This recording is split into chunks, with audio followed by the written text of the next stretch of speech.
Hello friends, मैं आपका mentor ए के सिंह। और आज फिर हम अपनी तैयारी यानी कि आज हम किसकी तैयारी कर रहे हैं भाई? तैयारी कर रहे हैं हम डी ट्रिपल एस पी की। और डी ट्रिपल एस पी की तैयारी करते करते हमारा आज का टॉपिक्स यानी कि हमने कितने टॉपिक देख लिए हैं? 5 टॉपिक देख लिए हैं। पहली यूनिट का 5 टॉपिक देख लिए हैं। आज पहली यूनिट का लास्ट टॉपिक है। तो आज का जो टॉपिक है वो एक तरह से इंडिविजुअल तरीके से खास है। जैसे यूनेस्को है, इफ्ला है, उसमें बहुत सारी चीज़ें उस तरीके से खास है। और आपको पता भी होना चाहिए जो ऑर्गेनाइजेशन और इंस्टीट्यूशन का जो रोल है वो क्या है लाइब्रेरी साइंस में। तो चलिए समय व्यर्थ न करते हुए आज का टॉपिक देखते हैं। आज का टॉपिक क्या कह रहा है? और कल है 6 तारीख, यानी कि 6 तारीख है और 6 तारीख को KVS का पेपर है। तो जो भी ट्रिपल एस पी की तैयारी कर रहे होंगे वो 6 तारीख को पेपर भी देने जाएंगे, क्योंकि उन्होंने KVS का पेपर भी भरा होगा। और KVS का पेपर भरा है तो सबसे पहले आप सभी को बेस्ट ऑफ लक कल का एग्ज़ाम देने के लिए। कल का एग्ज़ाम थोड़ा ध्यान से देना, क्योंकि KVS का जो ट्रेंड चल रहा है उसमें पेपर हार्ड होने के चांस हैं, इसलिए थोड़ा ध्यान से देना। आज आपको क्लास मिल जाएगी। कल की टेंशन मत लीजिए, कल आप बिल्कुल रिलैक्स तरीके से पेपर दे दीजिए। आज की क्लास चाहे आप स्किप कर दीजिए। क्यों? क्योंकि अगर कल आपका पूरा फोकस रहेगा, वैसे तो क्लास में ये भी क्वेश्चन आने हैं, यानी कि कल के पेपर में इससे भी रिलेटेड क्वेश्चन आने हैं, पर आप पूरा ध्यान KVS पर दीजिए। चलिए अब करते हैं आज का टॉपिक शुरू। तो आज का टॉपिक क्या है? ऑर्गेनाइजेशन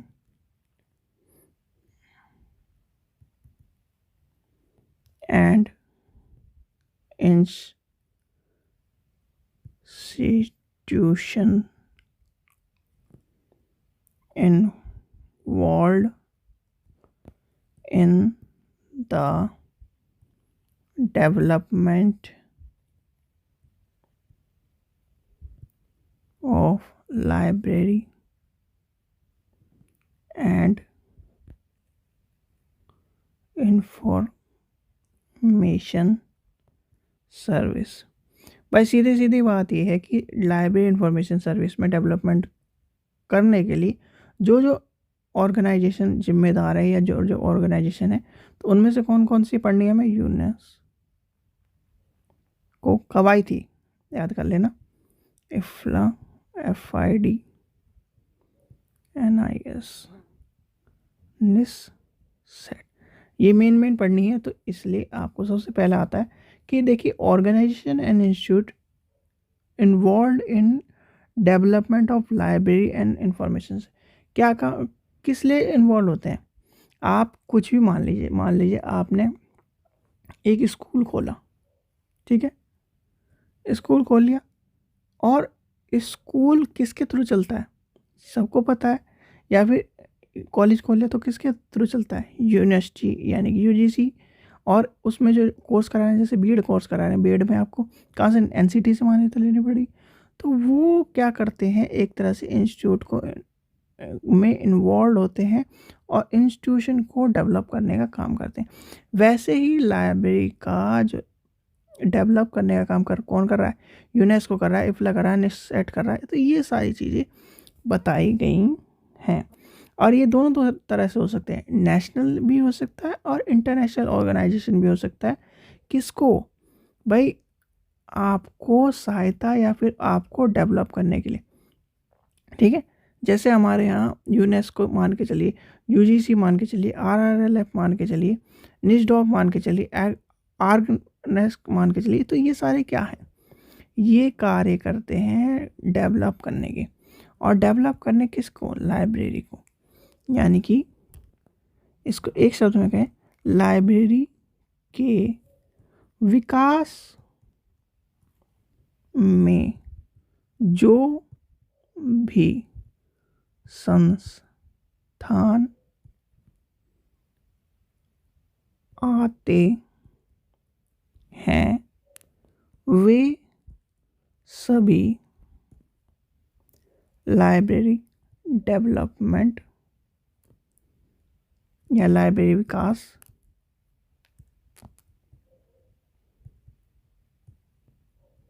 के लिए महत्वपूर्ण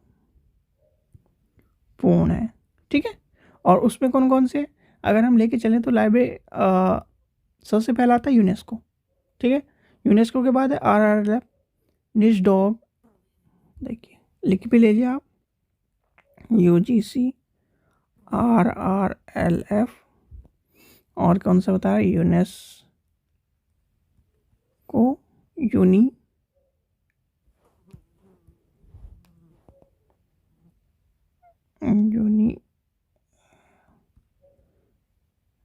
ST,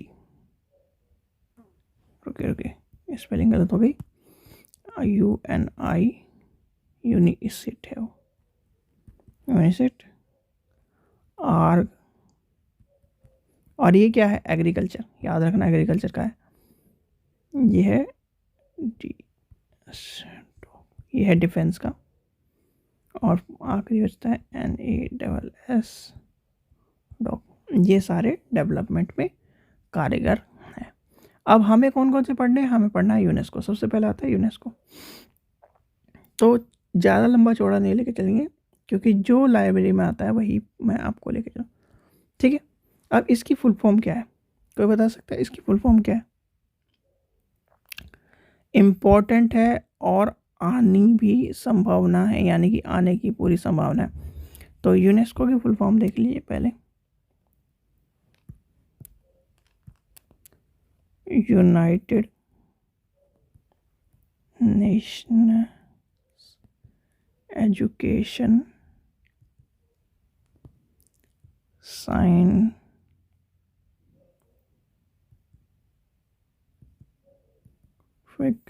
एंड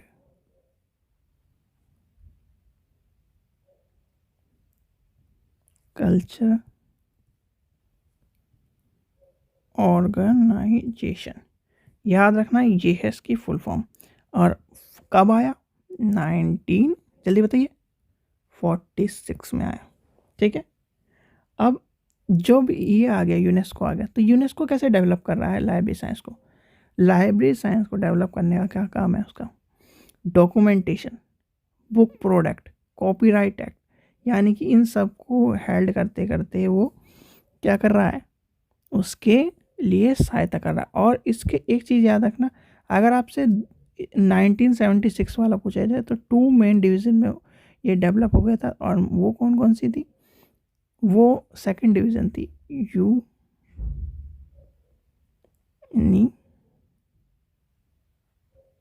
ठीक है, ये थी सेकंड डिवीज़न। और कब आया था? 1976। ये क्वेश्चन पूछा जाता, तो इसमें मेन क्या है, सिर्फ और सिर्फ ये इंपॉर्टेंट है और फुल फॉर्म इंपॉर्टेंट है। लाइब्रेरी साइंस में आपको मैं औरों की तरह लंबी वीडियो बनाकर चेप दूं, वो कोई मुझे को करना नहीं है। सिंपल हमें लेके चलना है अपने लाइब्रेरी भाइयों के लिए या फिर बहनों के लिए, जो चीज़ इम्पोर्टेंट है वो बस। दुनिया भर की वीडियो पड़ी है यूट्यूब पर, अगर आपको लंबी वीडियो ही देखनी है तो वहाँ पर भी देख सकते हैं। मुझे ये नहीं कि वीडियो की लेंथ बढ़ाने को मैं बहुत इफ्ला के ऊपर या यूनेस्को के ऊपर बहुत सारी चीज़ें हैं, कब बना, कैसे बना, क्यों बना, किस लिए बना, किसने बनाया, कहाँ तक बनाया, ये सब चीज़ें अगर लेके चलो तो कहीं ना कहीं आपका भी समय व्यर्थ होगा और मेरा भी समय व्यर्थ होगा। इतनी एनर्जी मैं कहीं और पढ़ाने में लगाऊंगा। ठीक है बच्चों, तो चलिए अब नेक्स्ट क्या है? नेक्स्ट है हमारा, अब इसकी फुल फॉर्म पूछी जाएगी तो सबसे पहले आपको इसकी फुल फॉर्म, चलिए अब इफ्ला की फुल फॉर्म, पहले इफ्ला की फुल फॉर्म देखते हैं। International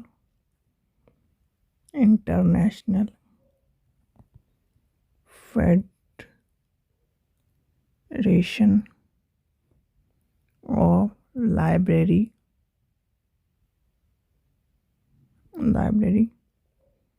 associations and institution. ठीक है, आया कब? 1927 में। एक चीज़ और पूछी जाती है, कहाँ पर है? The hang Netherlands,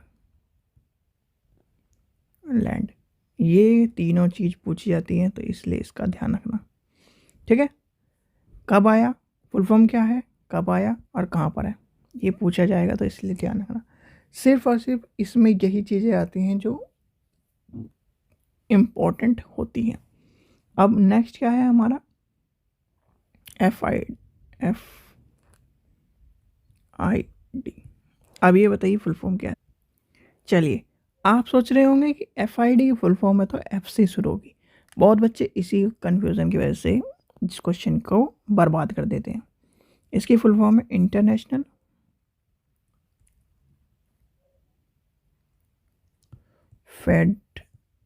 federation for information and documentation. ठीक है, अब कब हुआ ये, यानी कि डेट पूछी जाएगी आपसे, तो 12 सितंबर 1989। चलिए आपसे एक क्वेश्चन पूछता हूँ, लाइब्रेरी वीक कब मनाया जाता है, लाइब्रेरी वीक कब मनाया जाता है, और लाइब्रेरी डे कब मनाया जाता है, डे। दोनों क्वेश्चन इंपॉर्टेंट है, और आज मैं जब देख रहा था तो बहुत सारे पेपरों में ये भी क्वेश्चन पूछा गया था। तो library week and library day याद कर लेना, पूछा जा सकता है। चलिए, तो क्या हो गया, FID का पता चल गया आपको, और कब मना, यानी कि सितंबर 1895 में। चलिए, आपको समझ में आ गया। चलिए, और है कहाँ, ये पूछा जाए तो आपसे FID है कहाँ पर, FID का हेडक्वार्टर कहाँ है, इफ्ला का हेडक्वार्टर कहाँ था, जल्दी बताइए। उसी से रिलेटेड आपको, चलिए आपको ये बताना है कि इसका हेडक्वार्टर कहाँ है। अब मैंने हिंट भी दे दिया आपको। चलिए, अब क्या है, नेक्स्ट है हमारा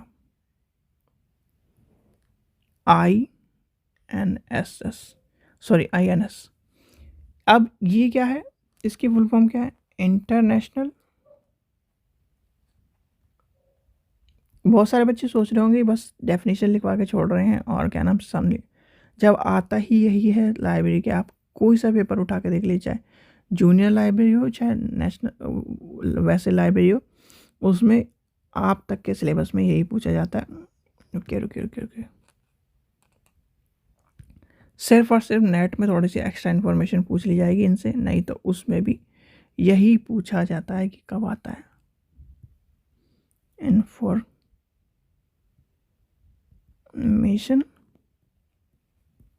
सिस्टम। ठीक है, और कब स्टार्ट, यानी कि फंक्शनिंग कब हुआ इसकी, 1970। यानी कि कब आया, और ये था इंटरनेशनल एनर्जी, यानी कि एटॉमिक एनर्जी एजेंसी थी, जो उसके लिए INIS स्टार्टेड फंक्शनिंग इन 1970। याद रखना, फंक्शनिंग इन 1970 में शुरू हुआ था, और 17 इंटरनेशनल ऑर्गेनाइजेशन से रिलेटेड था ये। ठीक है, चलिए यहाँ तक, यानी कि अगर पूछा जाए तो 17 इंटरनेशनल ऑर्गेनाइजेशन से जुड़ा हुआ था, ये भी क्वेश्चन पूछा जा सकता है।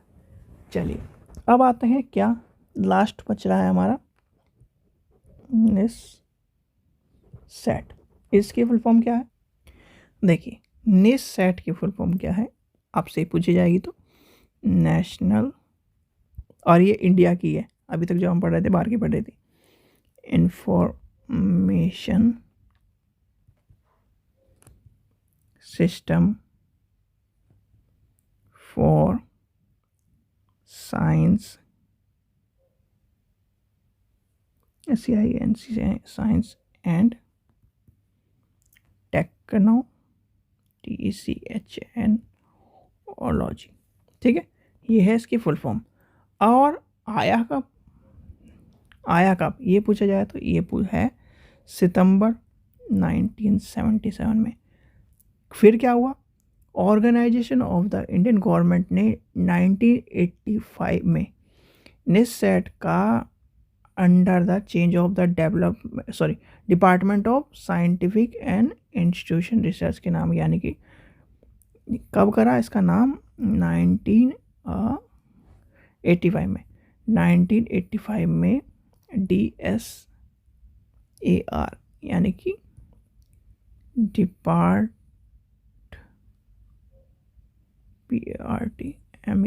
Department of scientific and industrial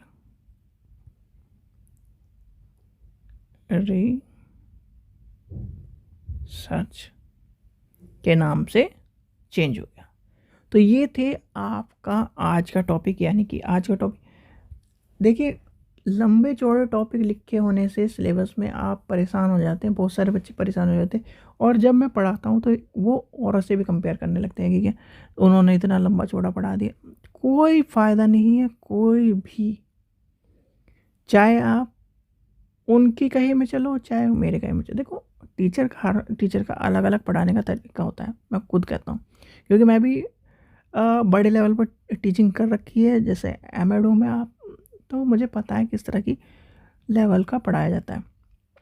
पर आपको जो चीज़ इम्पोर्टेंट है वही देना, अप्रोप्रिएट देना, वो वैलिड है, ना कि इसके बारे में कब हुआ, क्यों हुआ, कहाँ से बना, किस लिए बना।